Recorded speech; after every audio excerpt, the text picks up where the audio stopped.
me a bad boy, killer, murder, motherfuckers daily. Know the fans trail me, so my alias Machiavelli. Getting lessons from niggas in penitentiaries. Game when the plot helped me survive several centuries.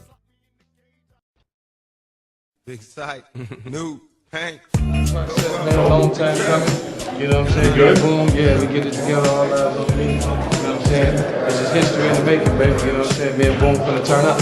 Alright? Gotta get these other extras so we can put them in there, set the shot up. You know what I mean? So you guys are signing off right now. Represent the legendary Outlaws. We still here, 20 years later, still pushing. I was in the studio when he was recording All Eyez On Me. The first song, Y'all niggas look mad. Y'all supposed to be happy on the screen.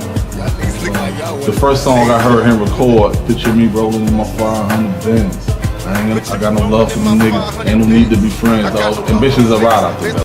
His impact on the world, on the community, on people, on hip-hop is epic. The music he made 20 years ago actually affect people in their soul and how they view life is more relevant now. We've been in the game 20 years, never been on no major label, you know, got our own label, been on featured on over 75 million records. We've been the underdogs this whole time, and I love it like that. It's a heavy torch, baby. We're gonna keep carrying it. Chill. All right, Outlaw for life, all eyes on me. Stay tuned. Yeah. The legacy of Tupac Shakur. How old was he when he passed away? Like 20, 25? Art is supposed to inspire us to create, and that's exactly what he did with his life. So I would hope that with this film, it also magnifies who he was as a human being holistically, which was a creator. And it inspires people to do the same, to leave and follow their purpose in life. Faith Evans, I've been a fan of hers for a long time, and I'm a singer myself.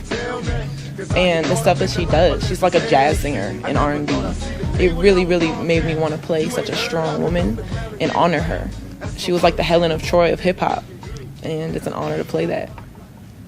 What's happening? What's happening? I'm Jamal Gravy Willard, and right now we're on the set. All Eyez On Me, Tupac movie. It's an honor to be playing Biggie's Songs again.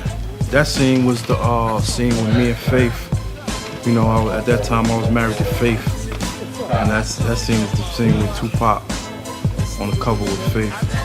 So, you know, I got a little upset. You know, little things got out of hand. Tupac Shakur, that's a major impact on hip hop itself. You know what I'm saying? He started Thug Life. So, you know what I mean, for the streets, that's a big thing for us, you know, starting Thug Life. You know, and as a matter of fact, he was the first Thug that cried. Yeah, that's real. Yeah, my name is Albert Daniels, but everybody calls me I'll Be Back.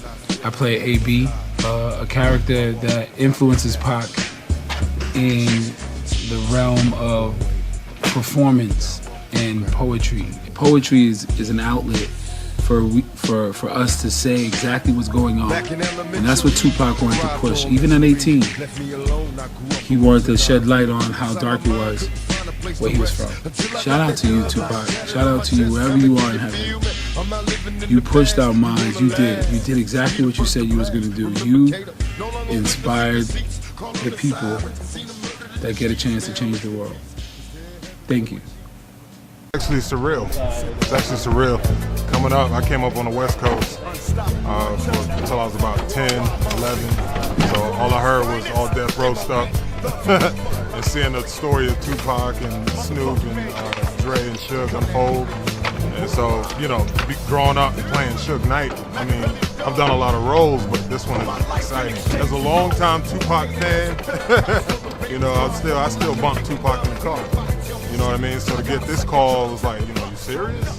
You know, and then playing Suge Knight, you know, so it's an honor above all, and I hope everybody loves it as much as we do. One of the big mandates when we wrote this was try to keep it as real as possible and to use his own words whatever chance we got, and that's what we tried to do because we wanted to be as authentic to the legend as he was to everyone else. And I think speaking to that point, L.T. Hutton, one of the producers, he always said to us, you know, Tupac wrote his movie, just listen to the interviews, listen to the YouTube videos, listen to what he said at the Black Expo, listen to what his mom said. If you listen to all that, Tupac already wrote his movie, just listen to his words. and it'll tell you a story. Obviously, we had to like take it and make it into a narrative structure, but he was so prolific in his very, very, unfortunately, short life, but he was so prolific, there was so much to pull from. He wasn't just a musician, he was a musician, he was an actor. He was a Renaissance. He was a Renaissance man. He was involved in politics, the Black Panthers. I mean, you know, he was not a stereotypical actor, a stereotypical musician. I gotta tell you, there's nothing like being on the set of a film that you wrote, and more than anything else, a film that you're proud of. I mean, this is our first day on the set. We've been writing all week, coming to set and seeing this, and this is exactly how we envisioned this when you're putting it on the page. The unfortunate thing is some of the stuff that Tupac was saying 25 years ago, 30 years, you know, forever ago, is still happening.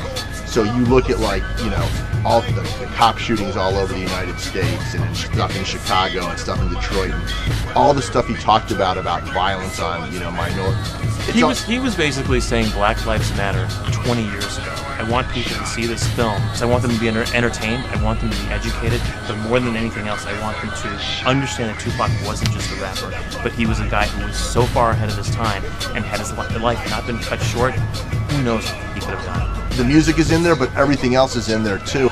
My name is Ed Gonzalez, and I'm the writer. And Jeremy Haff, the other writer of the movie.